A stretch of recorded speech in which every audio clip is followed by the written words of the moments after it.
Welcome to the Stop Over Drinking and Start Living podcast, where high-achieving, goal-oriented rebel women come to learn how to live a vibrant and fulfilling life without requiring alcohol to get through it. No labels, no judgments, no saying you'll never drink again. Just real proven methods to help you stop rebelling against yourself with alcohol so you can drink less and do more. I'm your host, Angela Mascenik. Let's dig in.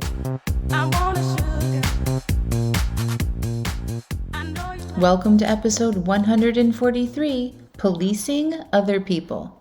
Hello, hello, hello. Welcome, welcome. I'm having a fantastic week. We are almost halfway through the amazing free challenge that I do called Wine Free Work Week Challenge. And I'm sorry if you missed. I really am, because the coaching that is happening in that group with 3.3 thousand women is amazing. So many good questions, so many great ahas for them. You know, collectively, all of them taking a break from alcohol, and we're just having fun. We're dancing, we're laughing, we're looking at our thoughts. It's a good time. So next time I have one, y'all should really consider joining me. In the meantime, you can get on the wait list to hear about my new coaching program called Stop Over Drinking and Start Living 2.0. And there's a link here for you to add your name to the list if you want to be the first to know all of the details about that new coaching program. I'm actually going to be announcing it to the challengers in the Wine Free Work Week Challenge on Thursday. So as you're hearing this podcast, those special people that signed up get to know all the details, and they actually get the first opportunity to join me. I'm doing a soft open for the program. We won't officially kick it off until late October, but there's some fun prizes and special things that you can have if you are one of the first people to commit to doing the new program. So I am building the program, creating the program, doing all the videos right now, and I tell you what, it is legit going to be the best Stop Over Drinking program online. And I have coached hundreds of women to do this work and to live better lives and remove alcohol as a coping tool to help their lives be better or to manage their lives. And I've learned so much by coaching several hundred women and taking people through my original 6-month coaching program. And now it's just got a total refresh, and I'm a different coach. I'm a better coach now, and so my videos and the content and everything that's going to come inside this program is amazing, I gotta say. So if you're interested in that, make sure you click through and get on the list to hear the details when I decide to open it up to the public. All right, so this week is a little bit of a rant. I'm going to let you know. You might want to play this one without your kids around. But, being out there online, I get a lot of negative criticism. Also, I get a lot of positive feedback as well. So I'm not saying it's all negative. But when I do receive the criticism, it just makes me wonder. Like the other day, I got an email from somebody policing my grammar. And I had an apostrophe error in a title of an email that I sent out. And it's like, if you're listening to this and this was you, this is definitely the podcast for you. I love you. I don't need editing done to my work. Okay. So if I was a professional writer and I was producing work or advertising or something for somebody else and they were paying me to do that, then yeah, like call me out on grammar errors. I'm all in for that. But I just want you guys to consider like this idea of being perfect or perfectionism and your unconscious need to call people out when they do things wrong or they don't fit the mold or the persona or the ideal that you think that they should. And you feel free to say something to them as if you are some expert in all the things. Okay. So this podcast episode is about like, stop policing other people.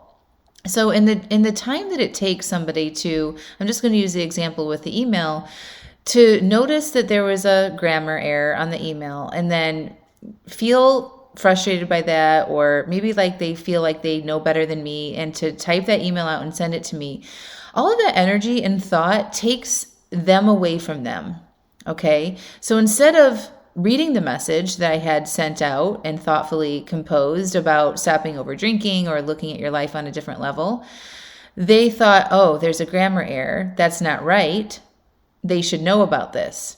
So it takes the emphasis off of your life and it puts it, now you're focused on what somebody else is doing. Okay.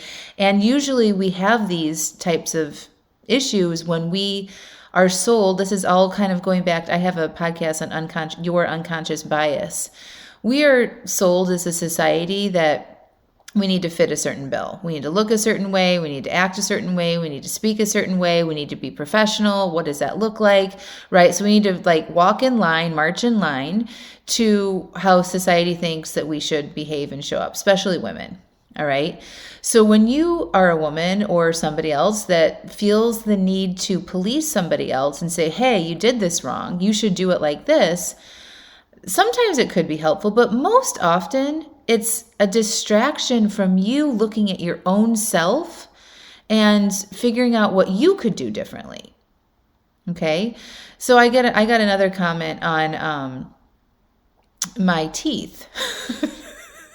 Right. I have like a crooked front teeth, and I was doing a video on Facebook, and someone said, I can't get over your teeth. Why don't you go get some braces?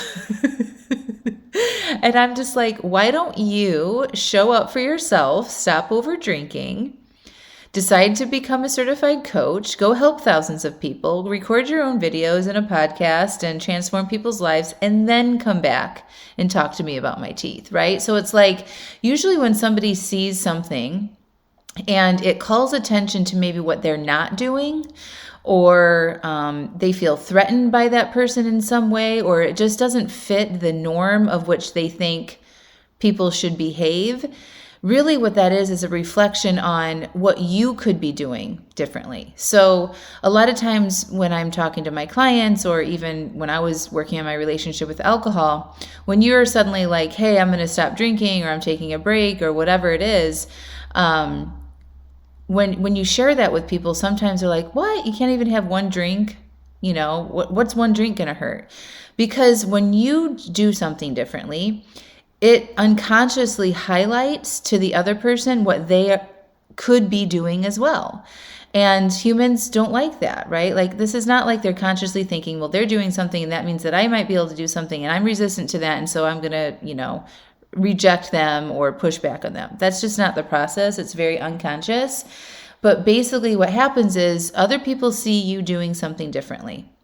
Or you might be seeing other people doing things differently, going bigger in their lives, trying new things, challenging themselves, breaking away from societal norms, right?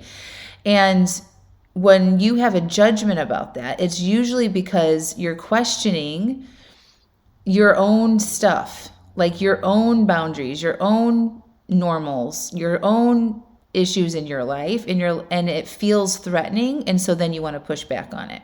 Okay.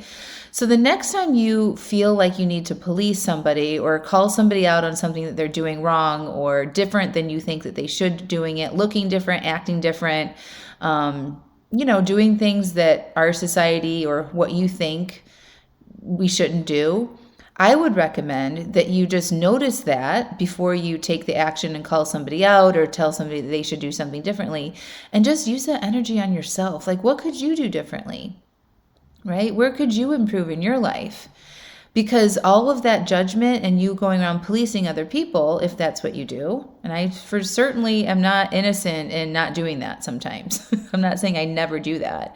But when I do it, it doesn't really feel good, right? So we know that like it's off. Like we might get angry or frustrated at other people, right? Like, why do they do it like this? Why can't they just figure this shit out, right?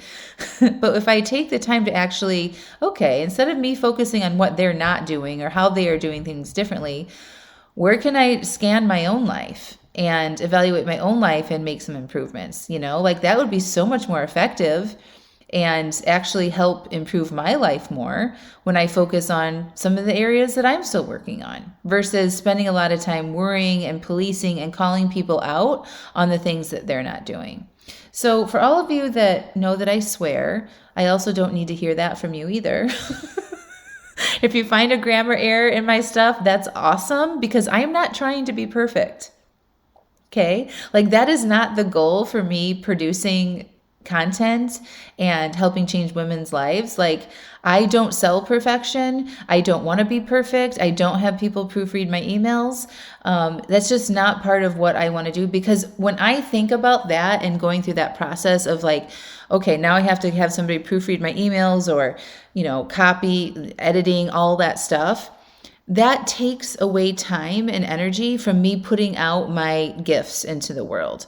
And then people don't receive my gifts and then they struggle, okay? Especially with the over drinking and stuff. So I don't want to be perfect. And I want to attract people that aren't worried about that stuff either. Okay, so in my programs, we don't do things perfectly. It's okay if you make mistakes. And that's part of being a human. There are going to be so many mistakes that you make in your life. And the bigger that you go, and like the bigger you have in your goals, and the more you put yourself out there, the more mistakes you're going to make. And the more that you can find grace within that, within yourself, you will stop judging other people. You will stop policing people as much. You will go focus on what you need to do to adjust or do things differently. And it just becomes a so much better life experience for yourself. So if somebody's policing you, just know that that's probably what's happening as well. You can be policing people for sure. And to think that that's never, like you can just stop doing that is probably, like not realistic. But just understand where that might be coming from. If you catch yourself doing it, be like, wait a second. What is it about this person that it's rubbing me the wrong way? Like, why? Ask yourself that question. And then look inside to yourself, be like, okay, what I think this might be about is like how I'm missing something in my own life, how I'm not showing up in my own life. I wonder what that area is. And if I could reverse this and go look at my own self instead of calling out somebody else. Okay. And then if you are a witness to the policing yourself, understand that might be where that's coming from. So try to have some compassion and understanding. Of course, like things when people, email me about my grammar or my swearing or my crooked teeth. Sometimes I choose to get upset about that stuff, and that's totally fine too. But know that usually it's because you are representing something that they might want, or they hadn't considered that they could change, and it's sort of threatening. So like, if you can do it, that means I could do it too, and now I'm feeling called out, right? So just understand where that is coming from. All right, my friends, I love you all so much. Keep doing the work. Sign up to get my notifications of the Stop Over Drinking and Start Living 2.0 6-month coaching program. If you've been listening to this podcast for a long time, if you're not where you are, if you're not where you want to be with your relationship with alcohol, there's no better place than my coaching program, hands down, especially the upgrade that's happening right now, the structure, the format, the content, the resources, the support. It's everything that you need to make permanent changes with your relationship with alcohol in a safe, easy, and fun place to do it in. All right, my friends, talk to you next week. Bye-bye.